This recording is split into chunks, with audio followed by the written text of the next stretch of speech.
Welcome to Unfilter'd, your one-stop shop for all things weird and totally unhinged. But first, let me hit you with a little birthday flair.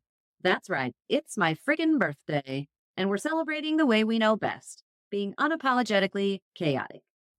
If you're here for the madness, the deep dives into bizarre facts, and some next-level sarcasm, you've definitely stumbled into the right place. I'm your host, Midwest Mama, ready to drop some unfiltered truths, random fun facts, and maybe a sprinkle of existential dread to really spice up your day. Buckle up, Buttercup. This ride's about to get real weird.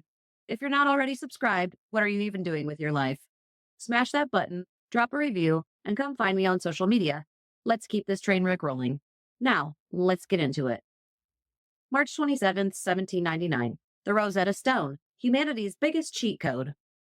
Picture this. Napoleon's army is stomping through Egypt, probably sunburned, cranky, and questioning all their life choices. In the middle of all this, some French soldiers, while digging around like oversized toddlers in the sand, stumble upon a massive slab of rock. But this isn't just any rock. This is the Rosetta Stone, one of the most important archaeological finds in human history.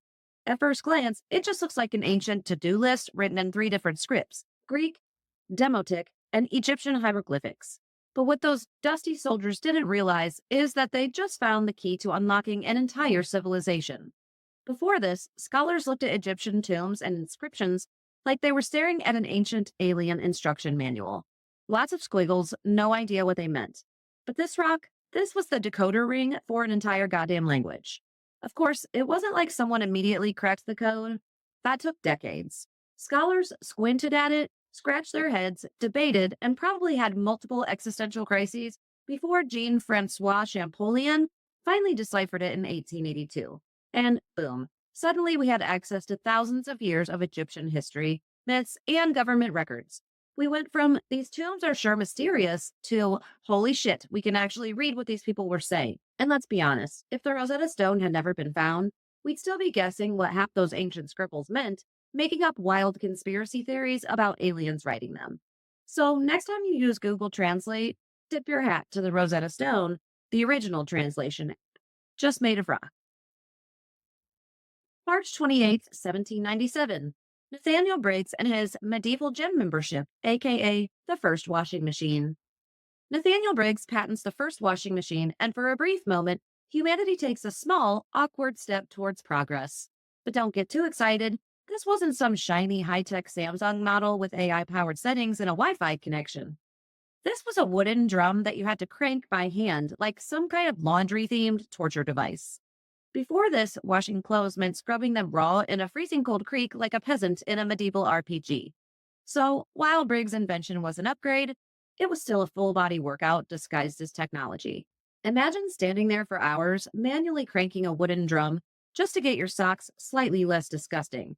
No spin cycle, no rinse, just sweat, regret, and the faint hope of clean underwear. But hey, this was the early days of innovation when people thought convenience still required a borderline CrossFit session. The concept eventually evolved, leading to the modern washing machine we have today. The one that lets us throw in a load and then completely forget about it for like 3 days until the smell reminds us we need to restart the cycle. So the next time you're binge watching Netflix while your washing machine does all the work, just remember, it all started with a wooden drum and a dream. March 29th, 1942. The British warship that sank itself. There are bad days, and then there's the HMS Trinidad accidentally torpedoing itself in the middle of a battle. You heard that right. This British warship, built for combat and destruction, ended up being its own worst enemy. During a skirmish in the icy waters of the Barents Sea, the Trinidad fired a torpedo at the enemy, expecting a heroic explosion. But instead of delivering a glorious death blow, the torpedo malfunctioned, took a scenic route, and then looped right back to slam into its own ship. Now, I'm no military strategist, but I'd wager that not blowing up your own boat is pretty high on the list of things you don't want to do during wartime. The crew somehow managed to keep the ship afloat and limp away from the battle, but at that point, the damage was already done, both to the ship and to their pride. This was next-level self-sabotage, like tripping on your own shoelaces during a marathon and breaking your own nose. It's like programming a Roomba to clean your house and then watching it yeet itself down the stairs. The HMS Trinidad went down in history, Not for heroics, but for making every other naval disaster look slightly less embarrassing. March 30th, 1867, the U.S. buys Alaska for peanuts and gets the last laugh. 1867, the U.S. made what looked like the dumbest real estate deal in history, until it became one of the greatest cosmic level flexes of all time. America handed over $7.2 million to Russia for 586,412 square miles of frozen wasteland, which at the time seemed like paying actual money for a block of ice and a handful of extremely confused moose. That's 2 cents an acre. People pay more for dirt in their fingernails. Naturally, the public reaction was a collaborative what the fuck. This brilliant move was dubbed Seward's Folly because Secretary of State William H. Seward was the guy who signed off on it, and folks assumed he had a severe head injury. The newspapers roasted him like a Thanksgiving turkey. Politicians laughed him out of the room, and the average American probably grumbled, "Great, now my tax dollars are going to fund an overgrown ice cube." And for a while, Alaska was just that. Bears, snow, more snow, wolves. Russia was probably high-fiving itself for getting rid of the frozen wasteland. But then, sweet karmic justice.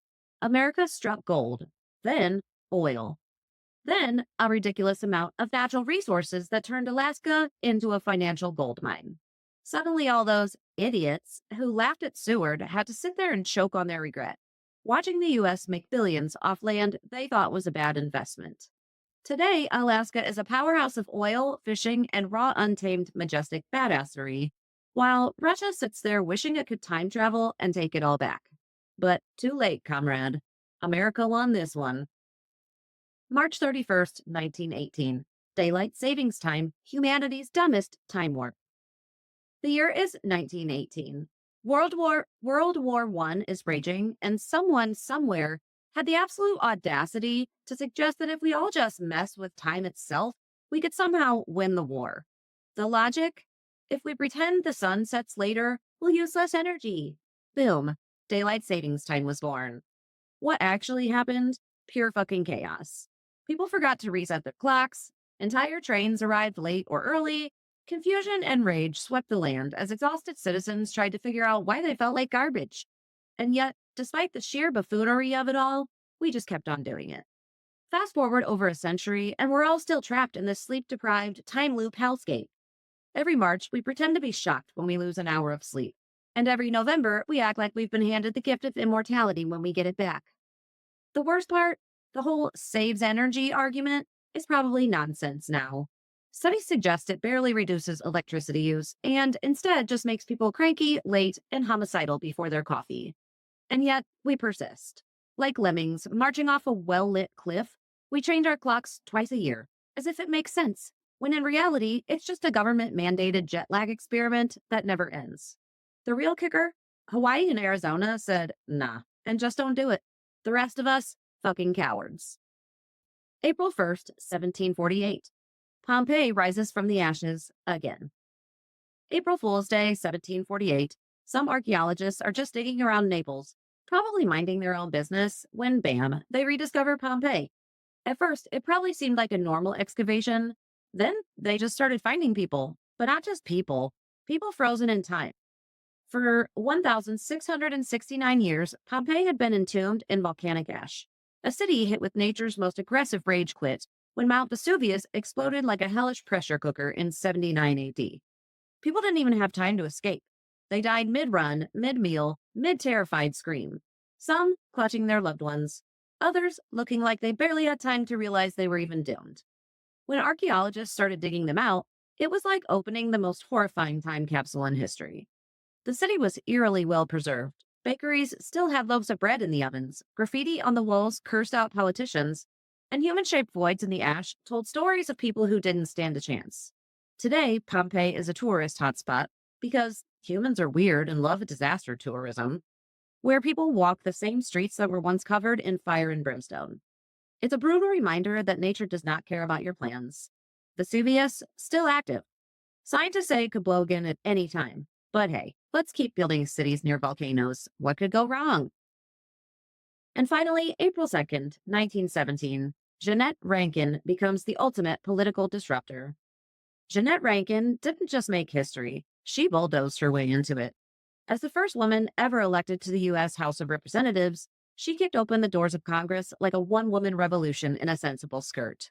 And she wasted zero time making waves. Her first big move? Voting against the U.S. entering World War I. Yeah, while the rest of Congress was practically foaming at the mouth to jump into global chaos, Rankin was like, hard pass. A bold stance? Absolutely. A popular one? Hell no. She got roasted for it. Newspapers called her naive. Critics said she should have just been grateful to be there. But Rankin didn't give a damn. She was a pacifist before it was cool, an activist before it was profitable, and a woman who refused to be bullied into war fever. And the best part? She doubled down again decades later, being the only member of Congress to vote against the U.S. entering World War II after Pearl Harbor. If stubbornness was a superpower, Rankin was basically a damn Avenger. Sure, she wasn't the most popular politician, but that's what happens when you actually stick to your principles instead of just blowing in the political wind. The world needs more Jeanette Rankins. People who stand their ground, speak up, and don't just fold because the crowd is screaming for blood. And now for this week's Weird Science. March 27th, 1998, the day Viagra stood tall. Hold on to your pants, literally, because March 27th, 1998 is the day the FDA looked at aging men everywhere and said, "Rise, my sons." Yes, Viagra got the official green light, and suddenly awkward silences at dinner tables everywhere were about to get way more interesting. This little blue pill didn't just change the game, it shattered it. It redefined what it meant to age, to stress out, and to feel like time was winning the battle against manhood. Viagra wasn't just a medical breakthrough, it was a full-on cultural reset. The phrase, better living through chemistry, had never been so literal. And the impact? Massive. Doctors started handing out prescriptions like candy. Late night TV got a brand new goldmine for jokes, and suddenly, Grandpa wasn't just taking naps in his recliner. He had plans. The world would never be the same. Viagra didn't just help men, it launched an entire era of pharmaceutical confidence. So, next time you hear a blue pill joke, just know this was the moment science officially told aging to sit the fuck down while it stood up. March 28, 1802. Olbers accidentally invites us to a cosmic rock party while the rest of us are busy staring at the sky, wondering if aliens are checking us out. William Olbers was out here making actual discoveries. Wondering if aliens are checking us out, William Olbers was out here making actual discoveries. On March 28, 1802, he spotted Pallas, the second asteroid ever found. And just like that, he accidentally kicked off what would later become a full-blown asteroid free-for-all. Picture it. Olbers was just looking for planets, probably feeling all fancy with his telescope. And instead of finding a new celestial heavyweight, he stumbled upon a rogue space rock. And not just any rock, one of the biggest rocks in the asteroid belt. This was like digging for gold and pulling out a diamond instead. But the real kicker, once astronomers realized the asteroids were a thing, they started finding a whole lot more. Olbers didn't just add a new entry to the space encyclopedia, he basically opened the floodgates to an interstellar rock collection. And let's be real, these aren't your grandma's polished pebbles in a glass case. These things are flying through space at insane speeds, probably plotting their revenge on Earth as we speak. So next time someone tries to downplay the importance of asteroids, remind them that Olbers was out here in 1802, setting the stage for the most chaotic cosmic neighborhood ever. March 29, 1974. Mariner 10 slides into Mercury's DMs. Imagine throwing a robotic probe into space and hoping it successfully slides into Mercury's orbit to snap a few pics. That's exactly what NASA did on March 29, 1974, when Mariner 10 became the first spacecraft to visit Mercury, forever changing our understanding of the solar system's most elusive planet. For centuries, Mercury was like that one mysterious family member, always around, but no one really knew them. Was it scorched wasteland, a smooth operator, a cosmic hellhole? Nobody had a damn clue. But then Mariner 10 rolled up with the first ever close-up selfies, and bam, Mercury's secrets were out. And what did we learn? Just that Mercury was way more hardcore than anyone expected. The surface was absolutely wrecked. Massive craters, hellish temperatures, and zero signs of ever being friendly to anything remotely alive. It was like a planet that had been through a lifelong bar fight and was still standing. Mariner didn't just give us images, it delivered the first real, this is what Mercury actually looks like moment. And surprise, it was way more metal than anyone had imagined. No atmosphere, no mercy, just a tiny rock speeding around the sun like it stole something. So if you ever feel like you're handling life at breakneck speed, just remember Mercury has been living in the fast lane since, well, forever, with Mariner as its first ever space paparazzi. March 30th, 1842, the day surgery stopped being a horror show. Just think about surgery. You're probably picturing scalpels, sterile rooms, and a surgeon making Grey's Anatomy level dramatic comments while med students nod. Back in 1842, surgery was straight up medieval. No anesthesia, just a bunch of people screaming while doctors worked as fast as possible. That is, until Dr. Crawford Long rolled up with ether and said, how about we stop torturing people? Yep, March 30th, 1842 was the first recorded use of anesthesia. Before that, surgery was basically a blood-soaked endurance test where your only pain relief was a shot of whiskey and the sheer will to survive. But with ether, it was like hitting the pause button on pain. Suddenly, surgeons could take their time instead of rushing through a procedure like they were trying to defuse a bomb with gardening shears. And yet, despite revolutionizing medicine, Dr. Long didn't even get credit for years.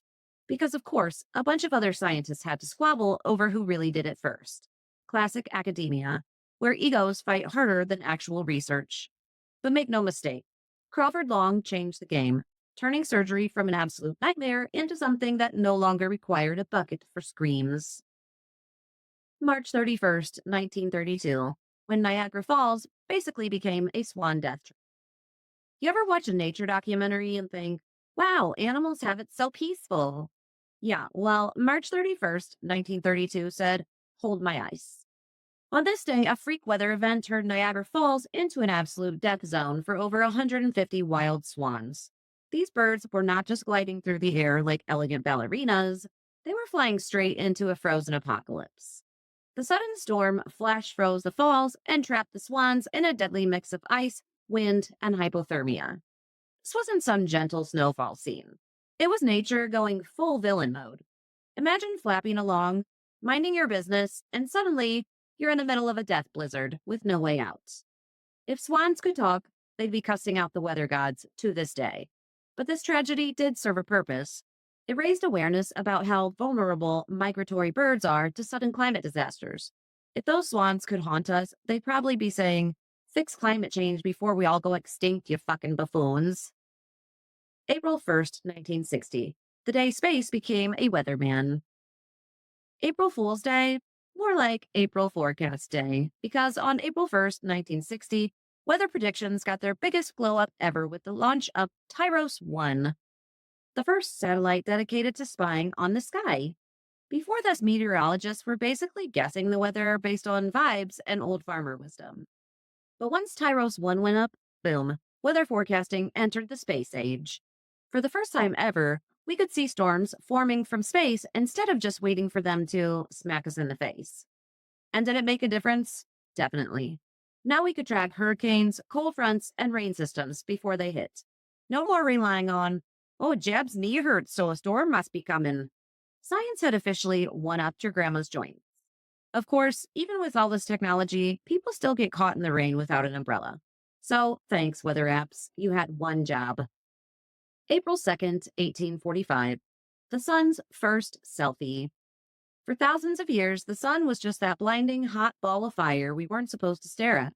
But on April 2nd, 1845, two science wizards, Fizeau and Foucault, decided to give it a proper photo shoot.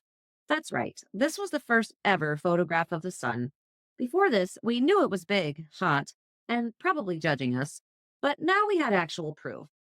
And not just a blurry mess. These guys developed a technique that paved the way for modern astrophotography. Think about it. This was 1845. No fancy telescope, no digital cameras, just pure scientific hustle.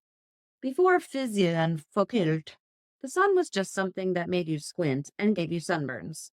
No way we could actually study it. Now we could actually study it. And let's be honest, the sun probably wasn't ready for that level of exposure. So next time you snap a selfie, just remember those two guys did it first with the freaking sun. Lastly, but not leastly, let's take a look at this week's weird holidays. March 27th, National Joe Day. The one day a year where every Joe, Joseph, Joey, and JoJo gets to pretend they're special. But let's not kid ourselves. This day isn't really about human Joes. It's about the true MVP of the Joe world. Coffee. Duh. That dark, caffeinated lifeline that keeps us from committing minor crimes before 10 a.m. Today's for every single cup of liquid motivation that has ever stopped us from throwing a stapler at our coworkers or collapsing into a weeping pile of exhaustion. So whether you're an actual Joe, know a Joe, or just rely on a hot cup of Joe to keep your last two brain cells functioning, today's your day. Raise your mug, sip that scalding liquid courage, and honor the only Joe who has never let you down. March 28th, Weed Appreciation Day. No, not that kind of weed. Calm the fuck down, Jeff. No one cares about your stash. Today, we pay tribute to the misfits of the plant world, the stubborn little outcasts that refuse to be tamed. Dandelions, crabgrass, clovers, the backyard rebels flipping the middle leaf to your perfectly manicured lawn. While you're out there cursing them and plotting their downfall with chemical warfare, just remember, weeds are out here doing more for the environment than half of humanity. They feed the bees, hold down the soil, and remind us that nature doesn't give a shit about your HOA aesthetics preferences. So today, instead of yanking them out like an angry god, take a fucking second to respect their hustle. Let them thrive, just for a little bit at least. Just know that the second you pull one up, three more will take its place. Resistance is futile. The weeds will win. March 29th, Smoke and Mirrors Day. Reality is a lie, perception is a scam, and today is the day to celebrate both. Smoke and Mirrors Day is all for the illusionists, tricksters, and people who have ever photoshopped themselves onto a vacation they never actually took. From magic tricks to conspiracy theories, today is about questioning everything. Why does your neighbor always leave at 2 a.m. in a black hoodie? Is your cat secretly judging you? Was that really just a coincidence? Or are you in a government simulation? Embrace the chaos, revel in the trickery, and remember, everything you see might not be what it seems. Especially that text from your ex saying they just want to talk. That's the biggest illusion of them all. Don't fall for it. March 30th, Take a Walk in the Park Day. Sounds peaceful, right? Wrong. Because the second you step into that park, chaos is waiting. The squirrels are plotting, the ducks are eyeing your sandwich, joggers will appear out of nowhere like speed demons in overpriced leggings. And somehow, despite being in a wide open space, a rogue child on a scooter will probably nearly take you out at the knees. But fresh air is nice, right?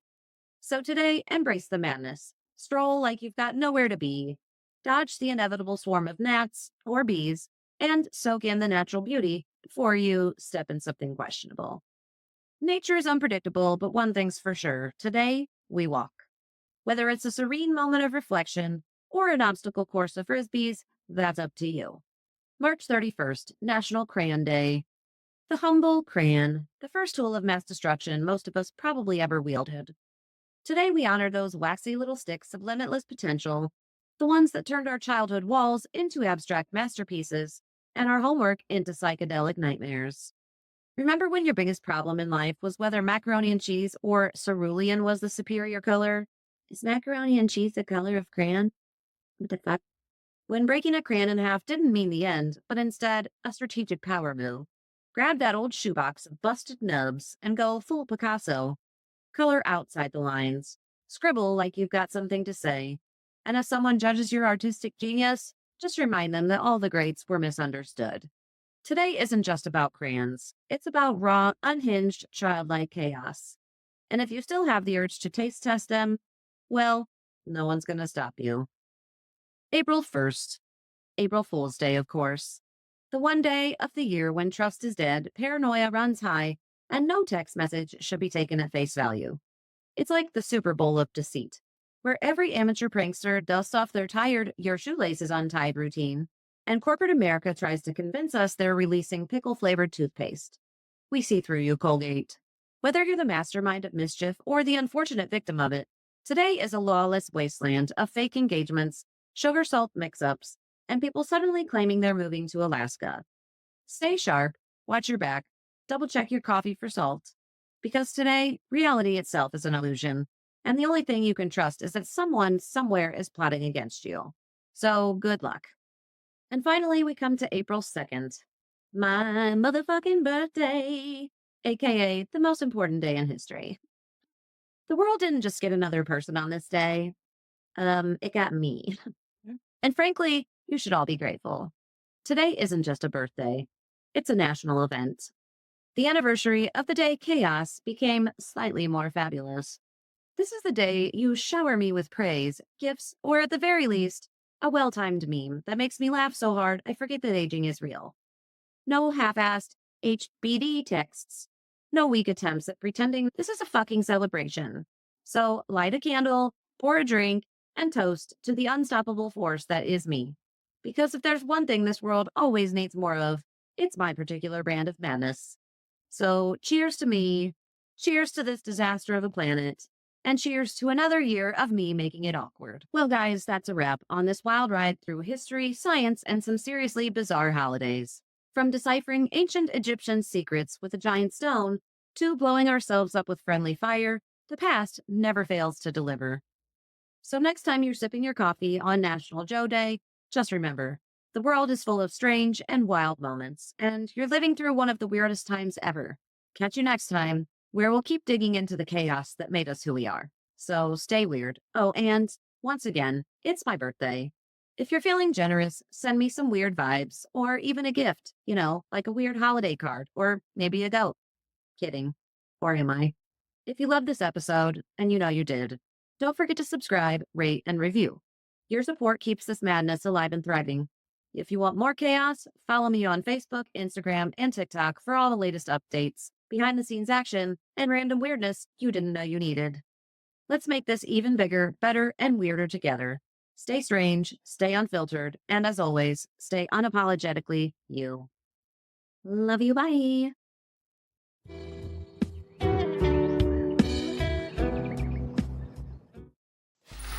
Free audio post-production by alphonic.com.